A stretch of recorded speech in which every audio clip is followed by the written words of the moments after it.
नमस्कार विद्यार्थी मित्रों, स्वागत है तमारू यूट्यूब चैनल में। धोरण 6 ની અંદર हिंदी विषय में આપણે પાઠ ત્રીજો જે સમજદાર નન્હી એ કહાની વિશેની આપણે ચર્ચા કરવાના છીએ। તો આ જે પ્રશ્નોત્તર છે સ્વાધ્યાય પોથીના પ્રશ્નો છે, જેમાં અલગ અલગ પ્રશ્નોના જવાબ છે આપણે જોતા જશું। તો અંત સુધી વિડીયો જોજો, જેથી તમને ખ્યાલ આવશે કે અલગ અલગ કયા પ્રશ્નો છે અને કેવા જવાબ આવે છે। તો પાઠ ત્રીજો છે એના પ્રશ્નોના જવાબ અહીં આપણે જોશું। એના સિવાયના બીજા સ્વાધ્યાય પોથીના પ્રશ્નો જોવા હોય તો એ ઉપર પ્લેલિસ્ટની અંદર તમે જશો, ત્યાં તમને સ્વાધ્યાય પોથીનું પ્લેલિસ્ટ જોવા મળશે। એમની અંદર તમે બીજા વિડીયોઝ પણ આવી રીતે જોઈ શકશો, ત્યાંથી સર્ચ કરી શકશો। વિડીયો ગમે તો લાઇક કરજો, કોમેન્ટ કરજો અને તમારા મિત્રોને પણ શેર કરજો અને સબસ્ક્રાઈબ કરી લેજો ચેનલને, જેથી કરીને આવા વિડીયોઝ તમે નોટિફિકેશન આવી જાય। પહેલો પ્રશ્ન છે એમાં, निम्नलिखित प्रत्येक प्रश्न के उत्तर के लिए विकल्प में से सही विकल्प चुनकर ये बॉक्स में लिखना है। पहला वाला है बिच्छू को खाली जगह सूझी, बिच्छू को शैतानी सूझी, तो उसका आंसर आएगा सी ऑप्शन।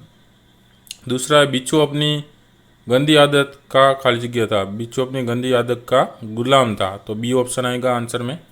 तीसरा वाला है बिच्छू के प्राण पुनः किस में पड़ गए, तो बिच्छू के प्राण पुनः संकट में पड़ गए, तो सी ऑप्शन आंसर आएगा। चौथा है मौत सामने देखकर बिच्छू को किसकी याद आई, तो मौत सामने देखकर बिच्छू को नन्ही की याद आई, तो डी ऑप्शन आंसर आएगा। पांचवा है बिच्छू ने किसे डंक न मारने का वचन लिया, तो बिच्छू ने निर्दोष को डंक न मारने का वचन दिया, डी ऑप्शन आंसर आएगा। छठा वाला है बिच्छू दूसरी बार कहाँ गिरा, तो बिच्छू दूसरी बार पानी की धारा में गिरा था, तो ये ऑप्शन आंसर में आएगा। दूसरा प्रश्न है कोष्टक में से उचित शब्द चुनकर रिक्त स्थानों की पूर्ति कीजिए।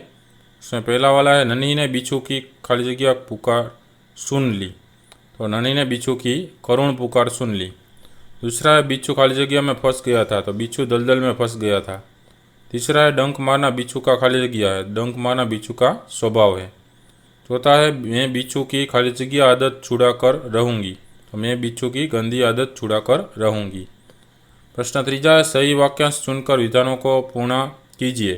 पहला वाला है नन्ही ने बिच्छू को बचाया क्योंकि उसमें आंसर आएगा उसे बिच्छू पर दया आ गई थी, तो ब ऑप्शन है वो आंसर में आएगा। दूसरा है नन्ही पीड़ा से तड़प उठी क्योंकि उसमें आंसर आएगा बिच्छू ने उसे डंक मार दिया था, उसमें क ऑप्शन है वो आंसर आएगा। तीसरा वाला है नन्ही को माँ के पास पहुँचने में देर हो गई क्योंकि वह बिच्छू को बचाने में लग गई थी, तो ऑप्शन है वो आंसर में आएगा। चौथा है बिच्छू शर्म से पानी पानी हो गया क्योंकि उसे दूसरी बार बचाने वाली नन्ही को वह डंक मारने जा रहा था, तो ऑप्शन है वो आंसर में आएगा।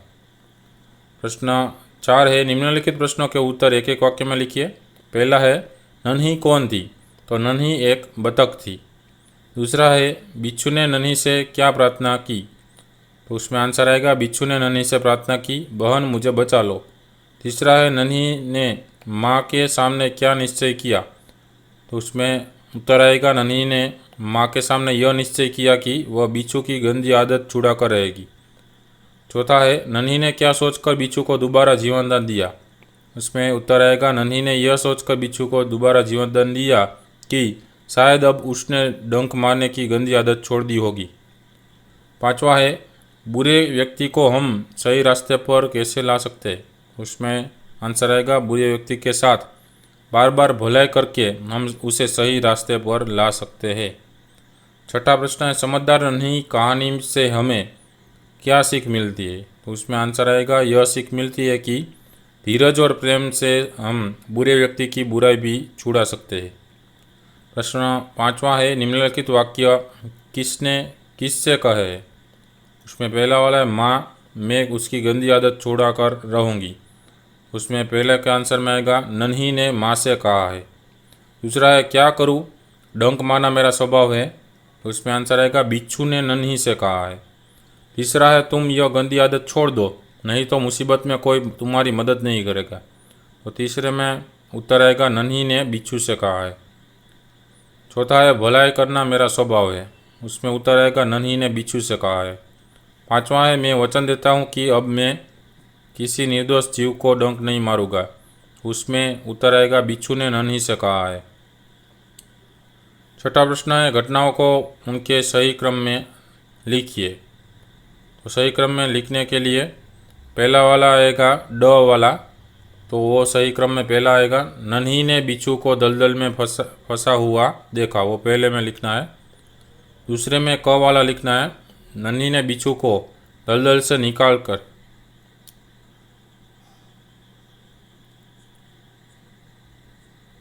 दूसरा में ये लिखना है, नन्ही बिच्छू की आवाज़ सुनकर दौड़ती आई, तो दूसरा वाला ये होगा, अ वाला ऑप्शन होगा दूसरे वाला। तीसरे वाला, नन्ही ने बिच्छू को दलदल से निकाल कर सूखे स्थान पर रख दिया, ये तीसरे वाला होगा, क वाला तीसरे वाला होगा। बिच्छू ने नन्ही को डंक मार दिया, तो बिच्छू ने नन्ही को डंक मार दिया, ये ई वाला है, वो चौथा वाला होगा। और पांचवा, नन्ही अपनी माँ के पास चली गई, तो ब वाला ऑप्शन है वो पांचवा होगा, नन्ही अपनी माँ के पास चली गई। ऐसा आंसर सब लिख लेना है। बाद में आता है प्रश्न 7वां। निम्नलिखित प्रश्नों के उत्तर लिखिए।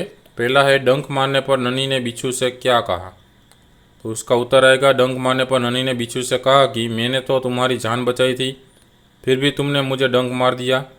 तुम यह गंदी आदत छोड़ दो, यदि तुम इसे नहीं छोड़ोगे तो मुसीबत में कोई तुम्हारी मदद नहीं करेगा। दूसरा प्रश्न है, माँ ने नन्ही से बिच्छू के स्वभाव के बारे में क्या कहा, तो बिच्छू के स्वभाव के बारे में माँ ने नन्ही से कहा कि बिच्छू अपनी आदत का गुलाम है, उसे चाहे कितनी बार बचाया जाए वह बार बार डंक मारता रहेगा।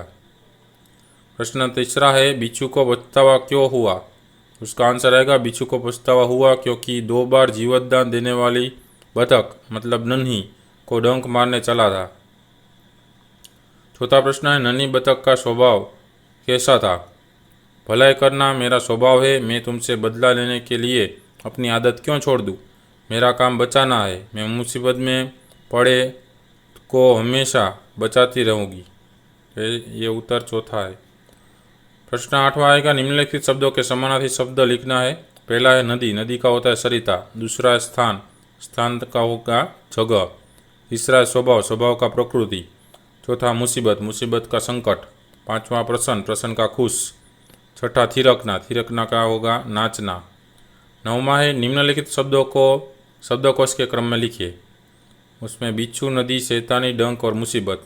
उसमें सबसे पहले आएगा डंक, बाद में नदी, बाद में बिच्छू, बाद में मुसीबत और लास्ट में आएगा शैतानी। प्रश्न 10वां है, निम्नलिखित वाक्यों में उचित विराम चिन्ह का प्रयोग करके वाक्य फिर से लिखिए। पहला वाला है, बिच्छू बोला नहीं नन्ही बहन आज तुम जीत गई, तो उसमें आएगा बिच्छू बोला अल्प विराम डबल इन्वर्टेड कोमे में आप लिखना, नन्ही बहन अल्प विराम आज तुम जीत गई, कोमा करना है और बाद में लास्ट में ये जो है इन्वर्टेड कोमा वो पूर्ण करना है। दूसरा है, यहाँ पे स्टार्टिंग में यहाँ आ जाएगा, क्यों भाई कोमा तुमने मुझे डंक क्यों मारा, क्वेश्चन मार्क, और बाद में ये डबल इन्वर्टेड कोमा भी पूरा करना है। तीसरा है, बिच्छू भाई कोमा ठिठक क्यों गए, प्रश्नार्थ चिन्ह, डंक मारो उद्गार चिन्ह। बाद में डंक मारो, बाद में यहाँ पे पूर्ण विराम है, मतलब इसका जो चिन्ह है वो लिखना है। चौथा वाला है, भलाई करना मेरा स्वभाव है, तो भलाई करना मेरा स्वभाव है, यहाँ पे लास्ट में विराम चिन्ह आएगा 1 लाइन का। पांचवा है, बहन मुझे बचा लो, तो बहन कोमा मुझे बचा लो, पूर्ण विराम जो होता है वो करना है यहाँ पे।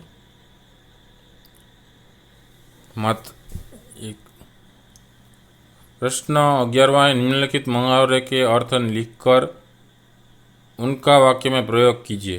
पहला है, अनसुनी करना मतलब ध्यान न देना, वाक्य होगा, माँ की बात अनसुनी करके तुमने अच्छा नहीं किया। दूसरा है, शर्म से पानी पानी होना मतलब बहुत लज्जित होना, वाक्य होगा, चोरी पकड़ी जाने पर नौकर शर्म से पानी पानी हो गया। तीसरा है, राह दिखाना मतलब रास्ता दिखाना, बालक अपनी गंदी हरकतों को भूलकर बड़ों ने उसे राह दिखाना सिखाया। चौथा है, थिरकने लगना मतलब खुशी से नाचना, वाक्य हम लिख सकते हैं, संगीत सुनते सुनते लोग थिरकने लगे। बाद में ये सब प्रवृत्तियाँ भी दी गई है। तो ये सब आपने देख लिए, उसके आंसर कैसे लिखने हैं। तो विद्यार्थी मित्रों, आवा घણા બધા બીજા પણ વિડીયોઝ હજી મૂકવાના છે, તો ચેનલને પહેલાં સબસ્ક્રાઈબ કરીને બેલ આઇકનમાં ઓલ દબાવી દેજો, જેથી કરી નવા વિડીયોઝની જાણકારી પણ તમને મળતી રહે। આ વિડીયોઝ થકી તમને માહિતી છે મળતી રહેશે, કઈ રીતના પ્રશ્નો છે એ લખવાના છે, સાથે અલગ અલગ પ્રશ્નોની સમજ છે એ પણ મેળવતા જજો। બીજા વિડીયોઝ છે એ જોતા રહેજો। વિડીયો ગમે તો લાઇક કરજો, કોમેન્ટ કરજો અને તમારા મિત્રોને જરૂરથી શેર કરજો। Thank you very much. કાળજી રાખજો। Take care.